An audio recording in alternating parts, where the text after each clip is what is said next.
Fala também do Corinthians, que pode faturar nos próximos dias 15 milhões de reais. Preciso te atualizar sobre uma especulação que vem da Europa, Zinedine Zidane no lugar de Carlo Ancelotti. Notícia que interessa a seleção brasileira. Tem as últimas no mercado, bastidores, finanças e a CBF afastando árbitros, trios e também o pessoal do VAR em duas das partidas do fim de semana no Brasileirão. Fala aí pessoal, eu sou Jorge Nicola, bem-vindos a mais um vídeo do canal, sempre bom ter vocês por aqui. Sem perder tempo, só pedir para deixar like, se inscrever no canal e ativar as notificações. Bora repercutir agora uma informação que vem da Espanha. Carlo Ancelotti pressionado e ameaçado de demissão no Real Madrid. Confesso que achei meio esquisita a história, mas já tem gente inclusive especulando Zinedine Zidane voltando ao Real Madrid para sua terceira passagem. O nome do Zidane surge num site chamado Fichages. Só para explicar o contexto do Carlito Ancelotti. O técnico italiano tem contrato até junho de 2026, mas não vem numa sequência tão boa e a derrota para o Valência dentro de casa tornou a chance de título do Campeonato Espanhol um pouco mais complicada.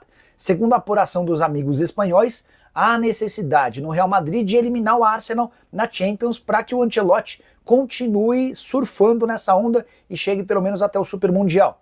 O Real Madrid que disputa a Champions, o título do Campeonato Espanhol e também a final da Copa do Rei. Contrato até junho de 2026, mas ninguém se surpreenderia se ele caísse depois do Super Mundial de Clubes, e é aí que a seleção brasileira pode entrar. Todo mundo sabe que o Edinaldo Rodrigues é fã do Ancelotti e tem no treinador italiano a sua prioridade para a seleção brasileira. Bora falar agora sobre a CBF, que tomou uma decisão importante. Nessa segunda-feira, a entidade comunicou o afastamento das equipes de arbitragem de campo e do VAR dos confrontos entre Internacional e Cruzeiro, 3-0 para o Colorado, e Sport e Palmeiras, vitória alviverde por 2-1 na Ilha do Retiro. O afastamento é por tempo indeterminado. Marcelo de Lima Henrique era o árbitro de Internacional e Cruzeiro. Ele acabou sendo punido por conta da expulsão do Jonathan, zagueiro do Cruzeiro, quando o jogo ainda estava 0-0 no primeiro tempo. Expulsão absolutamente maluca, sem nenhum cabimento. A árbitra de vídeo, a Daiane Muniz, que concordou e até parabenizou o Marcelo de Lima Henrique pela marcação, também está afastada por tempo indeterminado. Em relação ao jogo do Sport contra o Palmeiras, a treta se deu por conta do pênalti marcado no finalzinho da partida, 46 minutos do segundo tempo. Rafael Veiga se joga na área do Sport e o árbitro marca pênalti, alegando que o Matheus Alexandre havia o tocado, quando está muito claro que o lateral do Sport toca primeiro na bola. O Bruno Arleu de Araújo, que marcou o pênalti, está suspenso, assim como toda a sua equipe, e o árbitro de vídeo, o Rodrigo Nunes de Sá. O que você pensa sobre as decisões da CBF? Já usa o espaço para comentário e registra a sua opinião, beleza? Quero falar agora sobre o Corinthians e a chance de o Timão faturar nos próximos dias quase 15 milhões de reais. Você se lembra de Guilherme Biro? Jogador formado na base, criou enorme expectativa, mas que nunca conseguiu se firmar no time principal, certo? Pois bem, ele foi emprestado para o Sharjah FC, time dos Emirados Árabes Unidos. Operação de empréstimo que valeu ao Corinthians R$ 1.800.000. A opção de compra para ser exercida vence agora no meio do ano.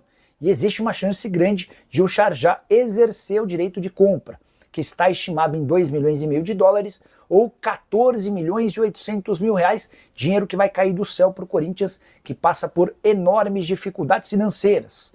É óbvio que o Augusto Melo e o Fabinho Soldado adorariam ter trazido uma série de reforços, e eles não vieram exatamente por conta de todos os problemas com o fluxo de caixa, dívidas e outros pagamentos.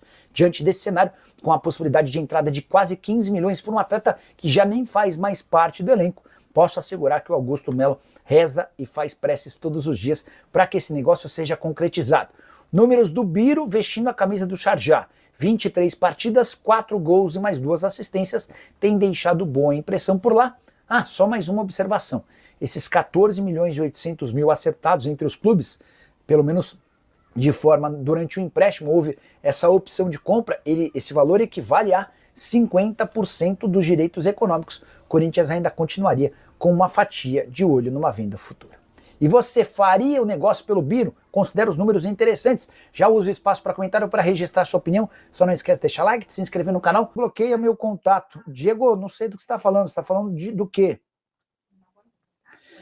Pedro Afonso Almeida Franco. Boa noite, Nicola. Tô achando que os jogadores não quiseram seguir em frente na Libertadores e Sul-Americana. É impossível perder esses jogos. E também seria melhor não existisse o VAR. Seria melhor. Abraços, campeão. Pedrão, eu acho que o Corinthians, o desempenho do Corinthians está muito associado ao nível de entrega do time, de disposição, de concentração.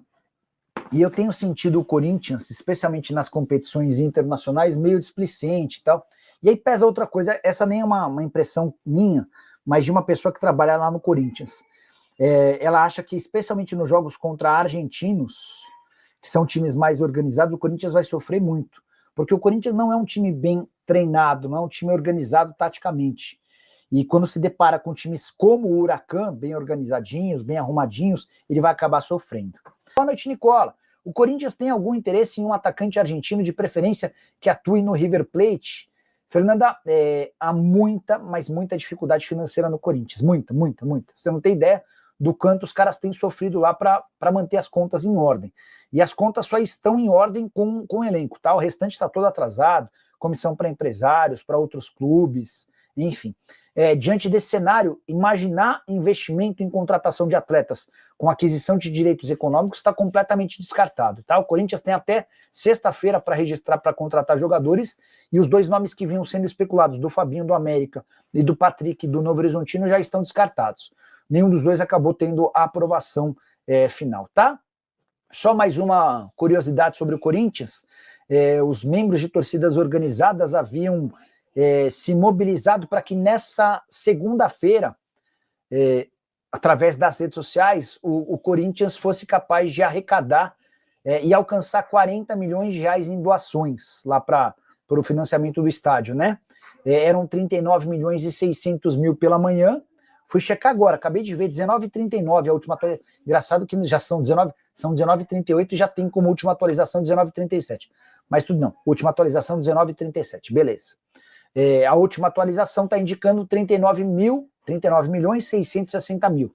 Então, o objetivo de alcançar 40 milhões de reais nessa segunda-feira não foi batido, tá? E o Corinthians segue com dificuldades aquela ideia dos 700 milhões está completamente descartada. De qualquer maneira, dá para dizer que 40 milhões de reais numa campanha de torcedores é algo salutar. Hora de falar sobre o Corinthians. O Timão ainda pensa em contratação de reforços.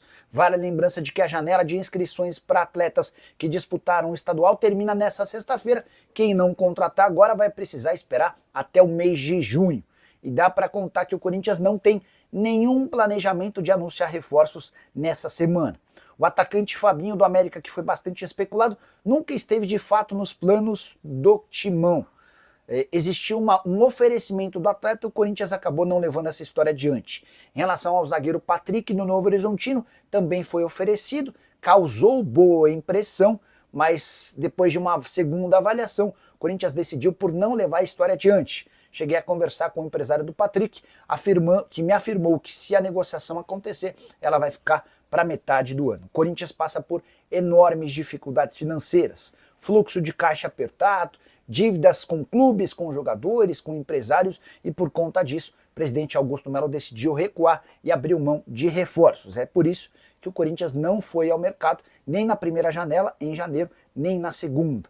Importante lembrar também que dentro de campo a coisa tem funcionado. O Corinthians, campeão paulista, deixou boa impressão, até por isso reforça a possibilidade de manutenção do atual time sem a chegada de novos reforços.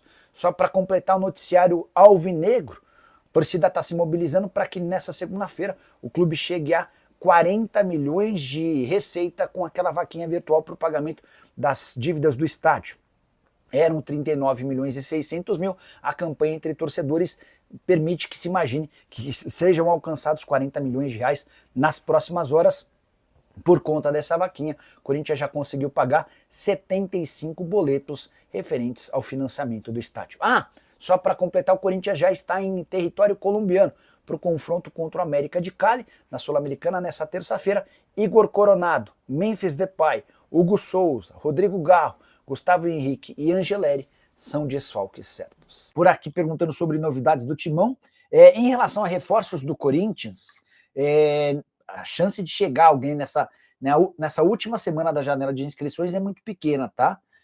Aquela história envolvendo O Fabinho, atacante do Ceará, não, do América, não foi confirmada. E em relação àquela sugestão do Patrick, zagueiro do Novo Horizontino, Corinthians estudou e entendeu que é melhor não contratá-lo. Boa noite, Nicola. Vi que existem muitos jogadores de qualidade que ficaram livres para assinar sem custo. Algum pro Timão ou para Lusa? Felipe, para metade do ano não são tantos jogadores assim, né? Um dos mais interessantes, na minha opinião, é o Mauro Júnior. Esse é um lateral esquerdo, ele começa como meio-campista no Desportivo Brasil e é vendido para o PSV. E o Mauro está em fim de contrato lá no PSV, o contrato termina agora na metade do ano. E o Corinthians chegou a sondar em dezembro, mas acabou não avançando. Nesse momento, o Palmeiras, o Botafogo e o Red Bull Bragantino são os maiores interessados. Mas a sua sugestão é boa, Vanil, não. A sugestão de Felipe Álvares. Vou fazer um vídeo com atletas cujos contratos se encerram na metade do ano, tá? Em geral, os contratos dos brasileiros que atuam no Brasil são contratos amarrados até dezembro, mas eu vou fazer uma varredura. Thiago Mendes, por exemplo, é um que fica... Thiago Mendes, Mauro Júnior e quais outros jogadores livres para assinar. Vamos fazer essa matéria aí, é um vídeo legal, tá? Vamos lá, deixa eu pegar mais participações de vocês. Chegando, deixando like, hein? Quais jogadores do Corinthians foram para a Colômbia e como vem o timão? E a tabela do Brasileirão? Tava mostrando agora, né, Paulo? Sobre a classificação do campeonato. Corinthians é um dos 7 times que lideram a competição depois de 2 rodadas, todos com 4 pontos conquistados.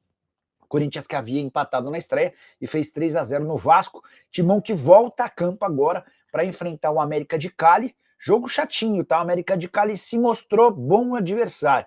O jogo está marcado por dia 8, terça-feira, 21h30, Copa Sul-Americana. Eu acho que o Augusto Melo errou 3 vezes mais do que o Duílio em relação ao Luan, ex-Grêmio. Infelizmente, o que você acha? Abraços. Cara, o Duílio Monteiro Alves, para mim, foi o pior presidente da história do Corinthians. Porque ele passou anos prometendo que ele não seria campeão, mas que ele arrumaria a casa e a gente viu que era uma grande mentira.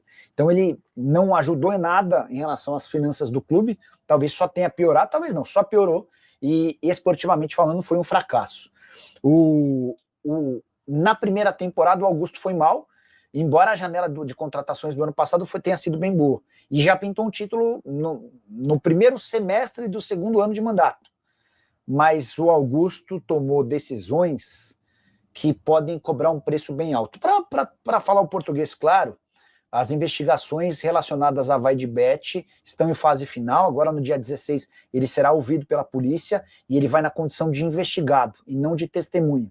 E eu conversei com uma pessoa que faz parte das investigações e existe o risco real de o Augusto ter problemas sérios em relação a esse processo, tá? O Alexandre Souza, boa noite, Nicola. Você acha que o Corinthians precisa trazer um meia para suprir a ausência do Garro? Porque o Coronado não está mostrando ser um substituto à altura. Alexandre, o Corinthians gasta 2 milhões de reais por mês no Coronado. Eu acho que há necessidade da comissão técnica em investir e fazer com que o Coronado jogue. Tem que pôr o cara para jogar, dar minuto para ele, dar ritmo. Ele até começou a temporada bem, quando o Garro estava fora. Depois ele se machucou e perdeu um pouquinho desse fôlego. Mas eu insistiria no Coronado. Até porque trazer meia é algo super caro, em termos de salário, de compra de direitos econômicos. E o Corinthians não tem essa capacidade financeira nesse momento, tá? É verdadeira a volta do Guedes pro Timão, não é, Álvaro. O Corinthians passa por enormes dificuldades financeiras, muito complicadas, tá? A dívida subiu 700 milhões de reais no ano passado, o Corinthians tem tido problemas com o fluxo de caixa, e hoje o Roger Guedes ganha 5 milhões de reais por mês lá no Al Rayyan. Além desse salário nababesco, ainda haveria necessidade de pagamento grande para tirá-lo do Al Rayyan. O Al Rayyan gastou 10 milhões de euros. Família, ficamos aqui com o nosso giro de notícias do maior clube do Brasil, o maior clube do Brasil, mesmo que você está gostando. Então já chega deixando seu like, se inscreva no canal, ativa também o sininho de notificação, muito importante a sua participação. Ficamos por aqui, né? Agora educação, seu coração, sempre mais. Até a próxima vez. Hoje tem jogo do Bringão. Já chega deixando sua opinião aqui, valeu? Até mais, tchau, fui.